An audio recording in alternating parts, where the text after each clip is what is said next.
Para dar inicio a la quinta cumbre internacional de trabajo social, política social, desafíos COVID-19, queremos agradecerle a todas las personas que nos acompañan en este gran evento.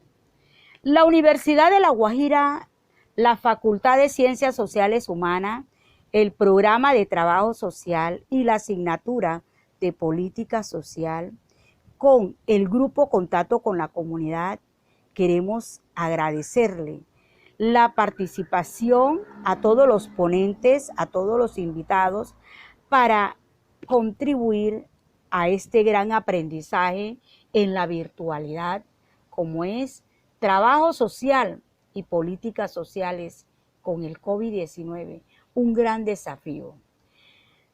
Entendida esta como el conjunto de medidas destinadas a asegurar la satisfacción de las necesidades vitales en La Guajira y en el mundo. Todo bienestar es la competencia de un trabajador social y que juega papel importante como mediador entre las políticas sociales, la sociedad, el subconcepto de individuo, grupo, familia, comunidad en general. Para ello, hemos preparado las ponencias, conferencias, conversatorios y diálogos en esta quinta cumbre internacional de trabajo social, política social, COVID-19. Con ustedes los grandes ponentes de la historia. Hoy, trabajadores sociales en formación. Mañana, nuestros trabajadores sociales. Mi nombre es Glenicelina de Luque Cotes, estudiante de la Universidad de La Guajira, de la Facultad de Ciencias Sociales y Humanas del Programa de Trabajo Social. En el día de hoy les voy a hablar sobre la integridad de los niños guayú, en mi ensayo orientado por la docente Glenia Oñate de la asignatura de Política Social, quien fue mi asesora y orientadora en este tema titulado Integridad de niños guayú bajo la impunidad de su propio sistema normativo. Primeramente defino lo que es integridad de la niñez.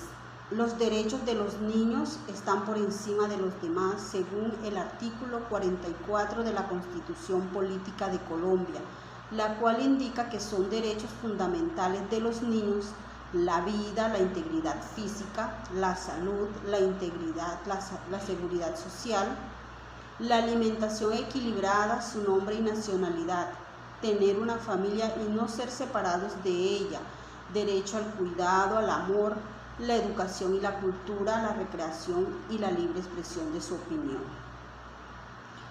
Como segundo término defino lo que es el sistema normativo. Un sistema normativo es un conjunto de normas e instituciones, así como los entes que aplican el derecho que regula la sociedad en un territorio concreto.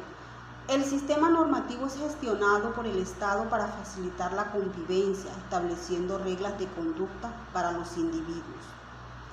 El sistema normativo guayú está compuesto por una serie de valores y principios éticos y morales que rigen el comportamiento o conducta del individuo dentro de su contexto, ya sea social, cultural, político, económico. En este sentido, el sistema normativo guayú es el que garantiza el principio de reparación, compensación y no repetición de hechos violentos ocasionados a la población guayú que lo compone. Cabe resaltar que esta compensación, esta reparación es solo material. Este sistema normativo no queda plasmado en un documento, sino que queda consolidado y dado por hecho y resuelto a través de la palabra y el diálogo. Para ello cuentan con la máxima autoridad de sus respectivas comunidades, conocido como el palabrero, o dicho en su idioma el guayunaiki, el puchico. Este personaje debe estar dotado con el don de la palabra, debe ser alguien experimentado en la resolución de conflictos, con una formación ética y moral intachable, capaz de ejercer autonomía y liderazgo para su comunidad o su clan. A través de la palabra se llega a una conciliación pacífica para mantener los lazos de unión y solidaridad y armonía dentro de los territorios. La palabra representa símbolo de verdad, de respeto, comunicación y acuerdo. Por tanto, lo que se promete debe cumplirse a cabalidad y garantizar a plenitud que lo acontecido quede resuelto sin tener afectaciones futuras entre los involucrados. Dicho lo anterior, se concluye que en este sistema normativo guayú, las faltas cometidas por abuso sexual a menor de edad no conllevan a pagar una condena privada de la libertad como ocurre en el sistema ordinario. Aquí solo se habla de un pago o compensación material por la falta incurrida, en donde el victimario sigue gozando de una libertad y con el compromiso pactado entre las dos partes, en donde queda acordado que este tipo de faltas no vuelvan a ocurrir. Existen casos en donde la reparación, donde la familia víctima de estos hechos no acepta bajo ninguna condición la reparación y se procede a obrar de manera impulsiva, cegados por el odio o la indignación, llegando a cometer justicia por sus propias manos. Caso muy contrario a la ley ordinaria, en donde el victimario de abuso sexual a menor de edad es privado de la libertad y se obliga a ser recluido en una cárcel para pagar por los hechos ocurridos. Y recientemente, como lo pudimos ver en el Senado de Colombia, donde se aprobó el 18 de junio de este mismo año, en el último debate, la cadena perpetua para los violadores de niños, medida que fue aplaudida por diferentes sectores del país. De esa forma, en el texto constitucional quedó que fue modificado de manera excepcional cuando un niño, niña o adolescente sea víctima de las conductas de homicidio en modalidad dolosa, acceso carnal que implique violencia o esté en incapacidad de resistir, se podrá imponer como sanción hasta la pena de prisión perpetua. Bueno, ¿a dónde quiero llegar con estos conceptos? Quiero llegar a las cifras de menores víctimas de abuso sexual en La Guajira. Esta cifra se dice que va en aumento según informe del ICBF. En La Guajira se han abierto más de 156 nuevos procesos de violencia sexual y maltrato que involucran niños en lo corrido de este año. En el país, el 98% de los casos de violencia sexual contra niños, niñas y adolescentes está en la impunidad. De acuerdo a información presentada por el ICBF, solo esa cifra refleja la tragedia de nuestros menores. Las estadísticas son una radiografía de lo que los niños, niñas y adolescentes viven a diario.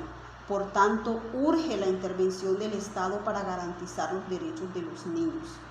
En esta zona específica, la Fiscalía investiga más de 40 casos de abuso a indígenas menores de edad y la cifra va en aumento. Y digo en aumento porque la mayoría de estos casos, estos son de los que se tiene conocimiento, porque muchos están en el anonimato. Estos hechos investigados, los culpables seguros serán juzgados bajo la justicia ordinaria. La divulgación de estos hechos han generado conflictos sociales internos dentro de las comunidades, porque están propensos no solo en la parte psicológica, sino también en la parte social. Muy seguramente las víctimas serán criticadas, generando dentro de su entorno familiar conflictos internos, porque no olvidemos que esta cultura milenaria ha sobrevivido por siglos a las amenazas culturales de la parte occidental, lo cual ha generado en algunos casos aculturación de estas etnias, pero también existen nuestros lagrayos, que son los ancestros, quienes tienen muy arraigados sus usos y costumbres y no permiten que estos casos sean expuestos fuera de su entorno social y cultural. Y esta es una de las razones por las cuales las familias de estas víctimas prefieren callar. Frente a estos casos, líderes y lideresas se han manifestado referente a estos temas tan delicados como es el caso del líder guayú y peticionario de las medidas cautelares a la Comisión Internacional de Derechos Humanos, el señor Javier Rojas, quien califica de indignante los casos de abuso sexual a menores y solicita que quienes cometan estas faltas sean castigadas con todo el peso de la ley. Por otro lado, también tenemos a la abogada guayú Estercilia Simanca Puchaina, quien confía en que las personas involucradas no se les permita acudir a la jurisdicción especial Ella asegura, manifiesta que estos delitos merecen la pena más severa y no compensaciones como se acostumbra entre los indígenas wayú. No existe compensación con delitos que atenten contra la niñez, e hizo un llamado a las autoridades tradicionales para que lleven estos casos a las instancias ordinarias, porque compensados estos actos están permitiendo que se normalice el delito, ¿sí? Desde la administración temporal, haciendo una descripción, una investigación, desde la administración del departamento de La Guajira, del distrito de Riohacha, no existe como tal una política pública que vaya enfocada exclusivamente a garantizar la integridad de los niños, niñas y adolescentes wayú, ¿sí? Entonces, bueno, quizás porque para el Estado colombiano todos los niños son iguales, ¿sí? Con los mismos derechos, sin distinción de género, raza, religión. Por tanto, las únicas que pueden garantizar tales derechos es el mismo Estado bajo las leyes ya creadas y registradas en la Constitución Política de Colombia, en la Ley de Infancia y Adolescencia, en los entes competentes como la Fiscalía General de la Nación, la ONU, la UNESCO, la UNICEF, la ONIC, el ICBF, ¿sí? Concluyo pues que en el abuso sexual contra niñas, niños y adolescentes wayú no se puede tratar de manera diferente en el sistema ordinario tradicional. Es deber del Estado colombiano y en particular de los entes territoriales tratar con urgencia los casos presentados contra niños wayú y garantizar la no repetición de estos hechos y en caso de suceder implementar las medidas necesarias que busquen la denuncia de estos casos. Como recomendaciones, pues cabe resaltar que es necesario fomentar los cambios de patrones culturales con excepciones que frenen la vulnerabilidad y agresión contra los menores. Es necesario expandir y socializar a toda la comunidad wayú e incentivar el pronunciamiento frente a hechos aberrantes contra los niños wayú, para que estos no se vuelvan repetitivos y para que exista el temor frente a las penas posibles de estos actos. Se debe fortalecer mecanismos de detección, prevención y protección de abuso sexual. Seguir en la búsqueda de la sensibilización, restitución y garantía del derecho a la integridad de los niños wayú contemplados según la ley. Y es necesario adoptar medidas que frenen los abusos sexuales. Como último mensaje muy personal, pues yo diría que queda un camino largo por recorrer y para adentrarse a la cultura wayú y entender por qué un sistema normativo propio no logra proteger bien a su futura generación. ¿Por qué permitir que actos como los mencionados siguen tocando a los más vulnerables de su contexto porque no se saben defender, ¿sí? Visionamos un camino esperanzador porque en manos de futuras generaciones vemos que quieren surgir y brindar a sus comunidades y familias un mejor bienestar con el ánimo de brindar mejores condiciones y para ello seguimos en el camino de nuevos aprendizajes hasta convertirnos en futuros profesionales que luchamos por la preservación de nuestra cultura, usos y costumbres, pero también para defendernos bajo el sistema normativo ordinario cuando así se requiera. Finalizo dando gracias, mis agradecimientos a Dios por permitirnos pues estar con vida y salud, a mis hijos porque son mi mayor inspiración, a la docente de política social, Glenia Uñate, por su persistencia en brindar conocimiento a sus estudiantes y a mis compañeros de clase porque de manera directa o indirecta me alientan a ser mejor cada día. Y por supuesto, a la Universidad de La Guajira por permitirnos estos espacios que aún en medio de la crisis que padecemos a nivel mundial, la era de la virtualidad ha sido de gran ayuda para continuar con nuestros procesos, no solo pedagógicos, sino también social y cultural. Y de hecho, ha sido algo muy positivo de resaltar que nos ha dejado el COVID-19. Y finalmente, pues recomendarles que se queden en casa. El COVID-19 no se ha ido. Por tu bienestar y el de tu familia, quédate en casa.